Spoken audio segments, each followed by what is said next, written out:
সিভিককে 10% আমরা যাদের বলেছি constable. Big breaking news, Nabanna থেকে মমতা ব্যানার্জির ঘোষণা, সিভিক ভলেন্টিয়ারদের জন্য কনস্টেবল পদে 20% সংরক্ষণ এবং সিভিক ভলেন্টিয়ারদেরকে ট্রেনিং দিয়ে হোমগার্ডে পরিবর্তন। Hello guys everyone and welcome back to my channel. তো আমরা শুরু বেশি তোমরা শুধু ব্লগস প্রো সাথে নমস্কার। আশা করি তোমরা সবাই খুব ভালো আছো, আমি খুব ভালো আছি। তো গাইস অনেকদিন আমি ভিডিও দিচ্ছিলাম না, তো আমার কিছু অসুবিধা ছিল, এই জন্য ভিডিও দিতে পারছিলাম না। তো এখন পার ডে ডেলি আসবে, তো তোমরা সবাই আমাকে এইভাবে সাপোর্ট করো, ঠিক আছে? তো আজকের ভিডিওটা আমাকে ইন্টারেস্টিং অ্যান্ড ইনফরমেটিভ হতে চলেছে, কারণ কি আজকের ভিডিওটা হলো সিভিক ভলেন্টিয়ারদের জন্য। সিভিক ভলেন্টিয়ারদের জন্য সুখবর, 20% কনস্টেবল পদে সংরক্ষণ করা হয়েছে সিভিক ভলেন্টিয়ারদের জন্য।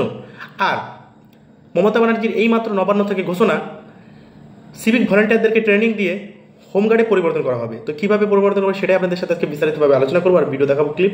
তো আমার ভিডিওতে জন্য চ্যানেলকে সাবস্ক্রাইব করতে সাবস্ক্রাইব বেল আইকন। তো গাইস ভিডিওটা শুরু করার আগে আপনাদের একটা কথা বলতে চাই যে মাননীয় মুখ্যমন্ত্রী সিভিক ভলেন্টিয়ারদের জন্য এইমাত্র যে ঘোষণাটা করলো, সেই কিছু আমি ভিডিও ক্লিপ আপনাদেরকে দেখাবো, ঠিক আছে? আর এটা একদম ভুয়ো খবর না, অরিজিনাল খবর। তো সিভিক ভলেন্টিয়ারদের জন্য সুখবর, আর 20% তাদের কনস্টেবল পদে সংরক্ষণ করা হয়েছে এবং তারা যারা কোয়ালিফিকেশন ভালো তাদেরকে ট্রেনিং দিয়ে মাপজোক মেজারমেন্ট করে তাদেরকে হোমগার্ডে পরিবর্তনের পরিকল্পনা চলছে আমাদের ওয়েস্ট বেঙ্গল সরকারের মাননীয় মুখ্যমন্ত্রী। সেই ক্লিপটা আপনাদেরকে দেখাবো, এই দেখুন টিভি।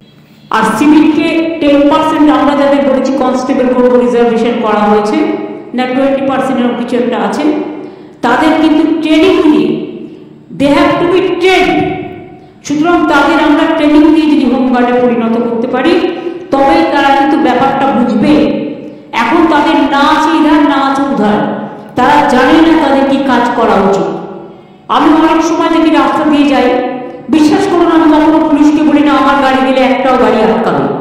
আমি পছন্দ করি ট্রাফিক জ্যামে দাঁড়িয়ে থাকা। মানুষ যদি দাঁড়াতে পারে তাহলে ট্রাফিক সিগন্যাল থাকলে আমি কেন দাঁড়াতে পারবো না? আমি কোন বডিগার্ড যে আমি দাঁড়াতে পারবো না? আমি এটা পছন্দ করি। কিন্তু কেউ মনে করে তুমি চলে যাও, ওইদিকে চলে যাও, আমার ভালো লাগে না। আমি বলতে বলতে ফেড আপ হয়ে যাই। আমি মনে করি গতি চললে, গাড়ি চললে